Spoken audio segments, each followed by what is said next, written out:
प्रशासन कह रही है कि खाली है, तो फिर जहां बक्सा है वहां इसको ले जाने की जरूरत क्या थी? क्यों स्ट्रांग रूम के पास खाली बक्से को ले जाया गया? सभी तरह की चोरी की संभावना बढ़ी है। हम सीमांचल की लगभग सीटें जीत रहे हैं, 2-3 सीटों को छोड़कर। एग्जिट पोल पर जाने की जरूरत नहीं है, एग्जैक्ट पोल है पप्पू यादव। नमस्कार, न्यूज़ 4 नेशन देख रहे हैं आप और मैं हूं सानिया आपके साथ। मतगणना में बस कुछ ही समय शेष रह गए हैं, लेकिन इससे पहले महागठबंधन के तमाम नेताओं की टेंशन काफी ज्यादा बढ़ गई है। कभी तेजस्वी यादव ये कहते हुए नजर आते हैं कि सभी कार्यकर्ता जरा ध्यान रखें और इस बार पूरा जान डाल देना है और कोई भी गड़बड़ी नहीं होने देनी है, तो वहीं दूसरी तरफ सांसद पप्पू यादव भी कुछ ऐसा ही कहते हुए नजर आ रहे हैं। देखिए, जैसा कि आप लोगों को पता होगा कि सासाराम से एक वीडियो सामने आया था, जिसमें अचानक से देर रात एक ट्रक जो है खाली डब्बों के साथ, खाली बक्सों के साथ ईवीएम वॉर रूम के पास पहुंचते हैं, ईवीएम स्ट्रांग रूम के पास पहुंचती है और इसके बाद से हंगामा हो जाता है कि आखिर ये ट्रक देर रात में क्यों आया, बिना जांच पड़ताल के कैसे आ गया और इसको लेकर क्या कंक्लूजन देंगे। तो देखिए, मामला जो है शांत करवाया गया, लेकिन इसको लेकर तमाम नेता जो है महागठबंधन के, वो काफी ज्यादा टेंशन में आ चुके हैं और उनका कहना है कि कोई भी गड़बड़ी ना हो, इसलिए सभी कार्यकर्ता जो है वो ईवीएम स्ट्रांग रूम के सामने बैठे रहें और देखेंगे कोई गड़बड़ी ना हो, कोई बड़ा घोटाला ना हो, क्योंकि इस बार हार जीत का फैसला होना है और कोई भी गड़बड़ी नहीं होने देना है और अपने संविधान के लिए अपनी आवाज उठानी पड़ेगी, ऐसा पप्पू यादव का कहना है। जरा सुनिए कि पप्पू यादव क्या कुछ कह रहे हैं। उनके तमाम बयानों के साथ हम आपको छोड़े जाते हैं। नमस्कार, प्रणाम, जोहारगी, नमो बुद्धाय, जय भीम, अस्सलाम वालेकुम। कल काउंटिंग है।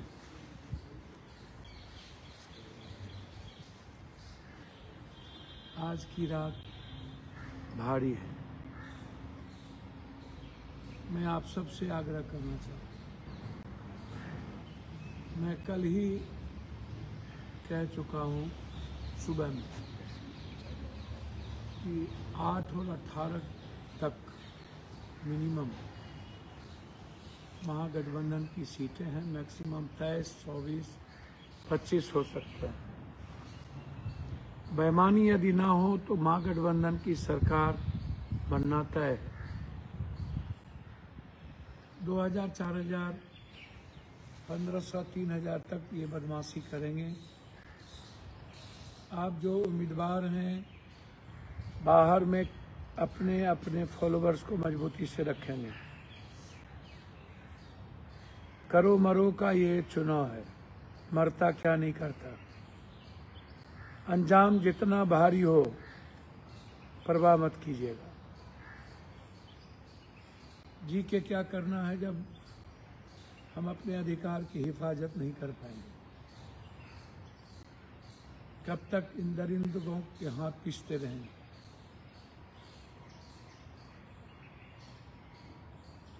इंडिया गठबंधन की सरकार बने, इसके लिए कुर्बानी देनी होगी। मैं सभी उम्मीदवारों से आग्रह करना चाहूंगा, इम्तिहान भी है, भारी भी है, जीतेंगे भी। सीमांचल में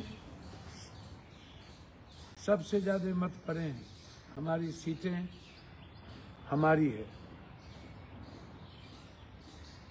युद्ध के मैदान में अंजाम जितना भयावह हो, यदि उधर बंदूक, पुलिस, ताकत है तो हमारे पास जनता है, गोली खाने की हिम्मत है, मरने की हिम्मत है। कल सासाराम में सुबह सुबह बंद डब्बे में ईवीएम मिले हैं, लाठीचार्ज हुई है, हंगामा हुआ है। प्रशासन कह रही है कि खाली है, तो फिर जहां बक्सा है वहां इसको ले जाने की जरूरत क्या थी? क्यों स्ट्रांग रूम के पास खाली बक्से को ले जाया गया? सभी तरह की चोरी की संभावना बढ़ी है। हर कीमत पर पहले आप सब लोग जो बैलेट पेपर आता है उसकी गिनती करवाए बगैर, और जब तक वो गिनती करके वो अंकित न हो जाए तब तक आप लोग बक्सा नहीं खोलेंगे। अंतिम में बैलेट पेपर की गिनती नियम ही नहीं है। चोरी करने का एक बड़ा माध्यम है वो बैलेट पेपर। इसीलिए सबसे पहले बैलेट पेपर की गिनती हो, और गिनती हो करके वो इसको कितने मत पले वो चला जाए। उसके बाद जब आप बक्से को खोलें तो आप सी फॉर्म को मिलाएं। सी फॉर्म में कितना वोट मिला, कितना महिलाओं को मिला, कितना युग पुरुष को मिला, कितना किसको मिला, ये इसको मिलाएं, नंबर को मिलाएं। इसको समझिए। बिना सी फॉर्म के आप बक्सा को नहीं खोलने दें। और पहले राउंड की गिनती पूरी सभी जगह हो जाए, तभी आप दूसरे राउंड के बक्से को मंगाइए। ये लोग करते क्या है कि आधा या 10 ठो गिनती करने के बाद कहीं 4 शुरू हो जाता है, कहीं 2 ही होता है, कहीं 5 शुरू हो जाता है, कहीं 3 ही होता है। फिर इससे गलती करने की और नंबरिंग मिलाने की संभावना दिक्कत होती है। सेंट्रल टेबल पर अपने एजेंट से जरूर पहले सभी जगह मिला लें, फिर सेंट्रल टेबल पर मिलाएं। बिना सेंट्रल टेबल के और घोषणा के आप तीसरे या चौथा या 5वें नंबर का बक्सा मत मंगाए। बक्सा एक साथ आए, गिनती पूरी कंप्लीट हो जाए, गिनती हो जाए और काउंटिंग हो जाए तब मंगाए। बीच में किसी भी कीमत पर आप रुकने ना दें। रात में बेईमानी करने की गुंजाइश ज्यादा रहती है। अगले बार भी काउंटिंग को रोक करके कई जगह बेईमानी किया गया। जब काउंटिंग रुके तो बाहर आप लोग इत्तला करें, ताकि चुनाव आयोग और अन्य जगहों पर इसकी लड़ाई लड़ी जाए। पेशेंस लूज ना किया जाए, एकदम नहीं। अंतिम बॉल पर क्रिकेट में मैच जीती जाती है, 9 रन भी हम जीतते हैं। अंतिम बॉल पर खेलते हैं कि 9 बॉल हो जाता है, 7 रन हो जाती है और दूसरे बॉल में हम जीत जाते हैं। इसलिए ऐसा नहीं कि कौन बढ़ रहा है कौन घट रहा है। यदि 5,000 तक 7-10,000 तक भी बढ़ रहे हैं तब भी हम जीतेंगे। इसलिए आप उसकी चिंता ना करें।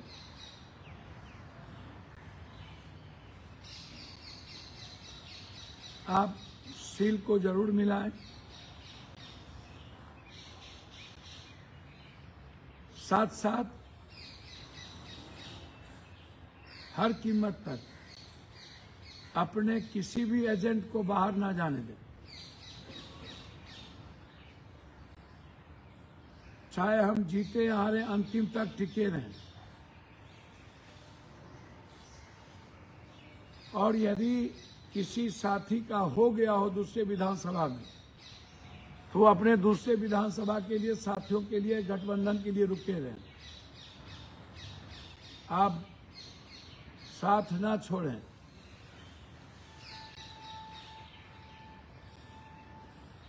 हम सीमांचल की लगभग सीटें जीत रहे हैं, 2-3 सीटों को छोड़कर।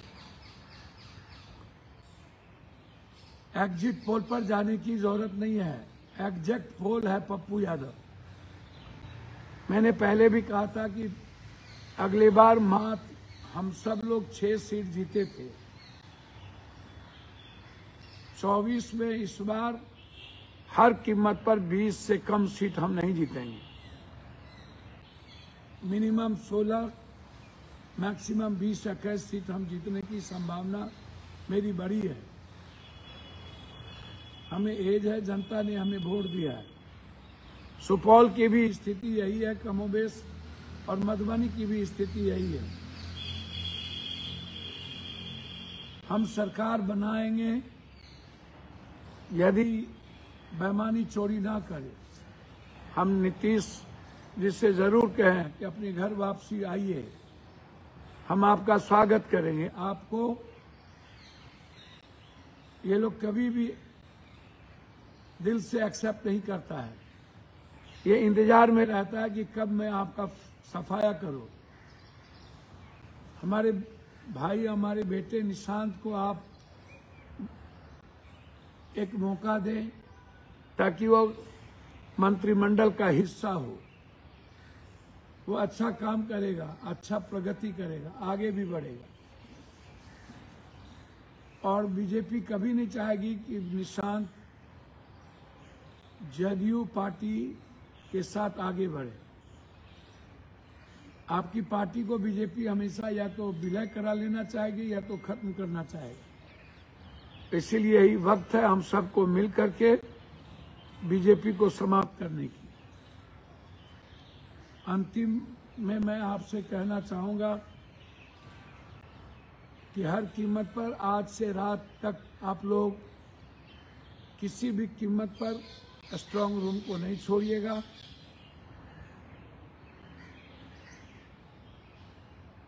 पूर्णिया के डीएम या सभी कटिहार के डीएम बहुत मजबूत और फेयर है, आप घबराइएगा नहीं।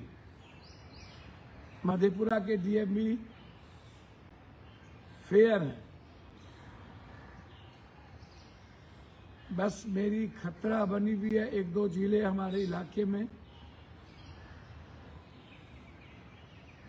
मैं चाहूंगा, डीएम साहब लोगों से आग्रह करूंगा कि प्लीज लोकतंत्र को बचने दीजिए। एसपी साहब, डीएम साहब, आप सबसे विनती है हाथ जोड़ के लोकतंत्र की रक्षा करिए। मैं वादा करता हूं कि किसी भी डीएम, एसपी या किसी भी जाति धर्म का रेस्पेक्ट मैं खुद से ज्यादा करूंगा। बस लोकतंत्र की रक्षा करिए। मेरा सिर्फ इतना ही आज कहना था कि देखा गया है कि जब आप, अच्छा हाँ, छोटे कद के एजेंट को मत रखिएगा, सभी लंबे लंबे कद के एजेंट रखिएगा ताकि वो जो जाली लगा देता है तो वो दिक्कत होती है। यदि छोटे कद के एजेंट को आप रखे हैं तो उसको बदल दीजिए आज ही, अभी। हर कीमत पर उसको, उसका ख्याल रखिए और कोशिश करिए कि जो निर्दलीय चुनाव लड़ रहे हैं उनका एजेंट आप दें। जहां दिक्कत हो ऑब्जर्वर और वार रूम से तुरंत बताइए। बाहर में अपना एक एक लॉयर रखिए ताकि अविलंब फैक्स कर सके चुनाव आयोग को और वार रूम को। सभी कांग्रेस के प्रभारी अपने अपने जिले पहुंच रहे हैं। मैं उम्मीद करता हूं कि सभी प्रभारी जी का सहयोग लीजिए। और सबसे ज्यादा मेरा आग्रह है कि कल सुबह से ही आपका जन समर्थन इतनी भरी रहे कि कोई हिम्मत न कर सके बेईमानी करने की। किसी भी कीमत पर रात का इंतजार ना हो, इसका ख्याल रखिएगा। रात में इन लोगों की चोरी की गुंजाइश बढ़ जाती है और बिना सर्टिफिकेट लेके निकले नहीं निकलिएगा। मैं सारे कैंडिडेट से आग्रह करूंगा कि आप बाहर मत आइएगा, आप भीतर में ही बैठे रहिएगा, अन्यथा पूर्णिया का चुनाव हरा दिया जाता यदि हम बैठे नहीं रहते। आप समझिए, पूर्णिया का चुनाव जनता की हिम्मत और हमारे पेशेंस के कारण हुई। बाहर में लाखों लोग मरने को तैयार थे और शायद मर जाते। यदि थोड़ी भी गलती होती तो कोई नहीं बचता। इसलिए मेरा आग्रह है, जितने रावण राज हैं उसको मिटा देने की जरूरत है। पूर्णिया की जनता, सीमांचल और कोसी की जनता बहादुर है। मैं सैल्यूट करता हूं आपको, धन्यवाद देता हूं एक एक वर्कर को, एक एक साथियों को कि आपने निस्वार्थ होकर के काम किया।